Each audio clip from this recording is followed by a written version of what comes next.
Hola, ¿qué tal?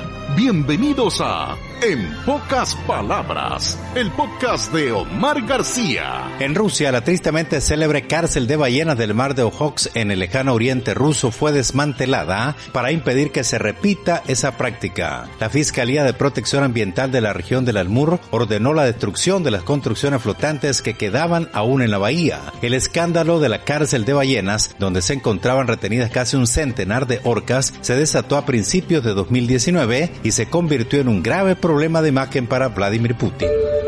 En Italia, la Agencia del Fármaco aprobó el uso de las pastillas antivirales Molnupiravir y Remdesivir en el tratamiento de pacientes con COVID-19 no hospitalizados y con la enfermedad de leve a moderada de reciente aparición, pero con alto riesgo de agravarse.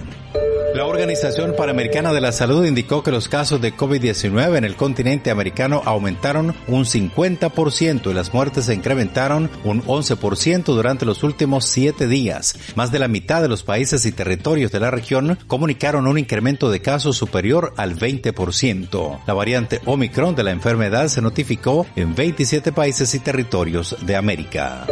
En Israel, el hospital Shiva, ubicado en las afueras de Tel Aviv, comienza este lunes un ensayo clínico en coordinación con el Ministerio de Salud para probar la eficacia de la cuarta dosis de la vacuna de Pfizer contra el coronavirus. En el estudio participan 6.000 personas, entre las que se incluyen 150 miembros del personal médico. En América Central, la situación de la pandemia COVID-19 es de aparente tranquilidad, ya que no se notificó un aumento de casos, según la Organización Panamericana de la Salud. La excepción en esta subregión se produjo en Panamá y Belice, donde subieron en algunos de sus departamentos. En América Latina y el Caribe, según los registros de la Organización Panamericana de la Salud, hasta el 28 de diciembre, el 57% de la población está completamente vacunada y ya se han administrado más de 1.400 millones de dosis en el continente americano. El mecanismo COVAX ha entregado más de 76.200.000 dosis de vacunas en 33 países de América, muchas de ellas donadas por otros países a través del fondo rotatorio de la organización.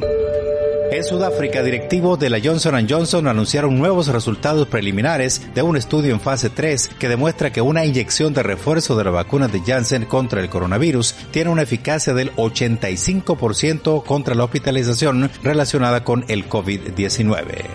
En Italia, la doctora Mara Maffei, de 48 años, salió del anonimato al anunciar que solicitaría a la Agencia Italiana de Protección de la Salud que eliminara de la lista de sus 1.500 pacientes a los que se niegan y todavía no se vacunan contra el COVID-19, alegando que está harta de perder el tiempo así. Se la rechazaron porque también tendrían que quitarle, le dijeron, a las personas obesas y a los fumadores.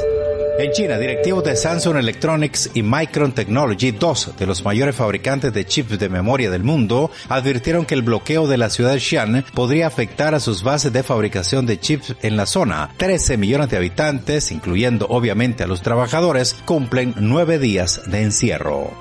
En México, el órgano regulador de medicamentos autorizó el uso de emergencia de la vacuna cubana Abdala contra el COVID-19. Expertos del Comité de Nuevas Moléculas certificaron que el biológico cumple los requisitos necesarios para ser aplicados a los mexicanos. Abdala se convierte así en el biológico anti-COVID número 10 que se inyecta en ese país.